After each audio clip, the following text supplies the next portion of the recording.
My news থেকে আপনাকে স্বাগতম। দেখতে থাকুন সর্বশেষ আপডেট বাংলা নিউজ। সীমান্ত শেখ হাসিনা ভারতে থাকা নিয়ে যা বললেন শ্রীলঙ্কার প্রেসিডেন্ট, এ নিয়ে আজকের প্রতিবেদনটি। তাই দেখতে এক সেকেন্ড স্কিপ না করে দেখতে থাকুন সম্পূর্ণ ভিডিওটি। শেখ হাসিনাকে ভারতে থাকা নিয়ে যা বললেন শ্রীলঙ্কার প্রেসিডেন্ট। পদত্যাগ করা ভারতে আশ্রয় নেওয়া শেখ হাসিনাকে বাংলাদেশ ফেরানো নিয়ে চলছে তুমুল আলোচনা। ঢাকা আবেদন করলে নিউদিল্লি হাসিনাকে ফেরত পাঠাবে কি না তা নিয়েও রয়েছে প্রশ্ন। এসব বিষয় নিয়ে ভারতীয় গণতন্ত্রের সঙ্গে কথা বলেছেন শ্রীলঙ্কার প্রেসিডেন্ট। সংবাদ মাধ্যমে ফার্স্ট পোস্টের ব্যবস্থা সম্পাদক পুলিঙ্কি সমিতির একান্ত সাক্ষাৎকারী শ্রীলঙ্কা প্রেসিডেন্ট বলেছেন, বাংলাদেশ সাবেক প্রধানমন্ত্রী শেখ হাসিনা ভারতে থাকা উচিত। সাক্ষাৎকারী বৃহস্পতিবার 19 সেপ্টেম্বর প্রকাশ করেছে ফার্স্ট পোস্ট।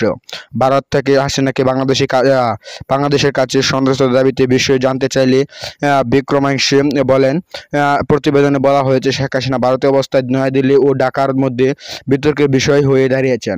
নোবেল বিজয়ী ডক্টর মোহাম্মদ ইউনূস নেতৃত্বাধীন বাংলাদেশের অন্তর্বর্তী সরকারের কিছু উপদেষ্টা শেখ হাসিনাকে হস্তান্তরের বিষয়ে জনসাপেক্ষ কথাও বলেছেন। বাংলাদেশ ও ভারতের চলমান এই পরিস্থিতিতে কীভাবে হয় সে নিয়ে প্রথমে বাংলাদেশের স্থিতিশীলতা আনতে হবে, জনগণের অবস্থা ফেরাতে হবে। শেখ হাসিনার বিষয়টি রাজনৈতিক, এ বিষয়ে স্বাভাবিক সিদ্ধান্ত নিতে হবে। অনেক নেতা বাংলাদেশে বিদেশে চলে গেছেন, তারা বিদেশে থাকেন। আমি অধিকার বাংলাদেশের সে বিষয়ে বলতে পারি এবং প্রথমে বাংলাদেশের স্থিতিশীলতা আনতে হবে, জনগণের অবস্থা ফেরাতে হবে।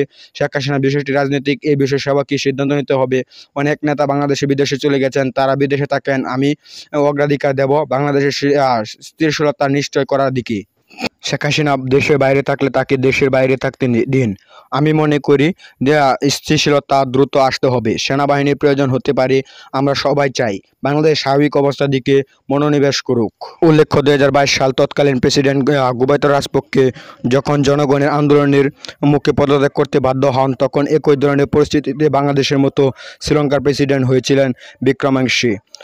রাজনৈতিক সমঝোতা ও শ্রীলঙ্কাতে অর্থনৈতিক সুরক্ষিত করার প্রতিশ্রুতি দিয়ে সমক্ষমতায় আসেন বিক্রমাঙ্কী।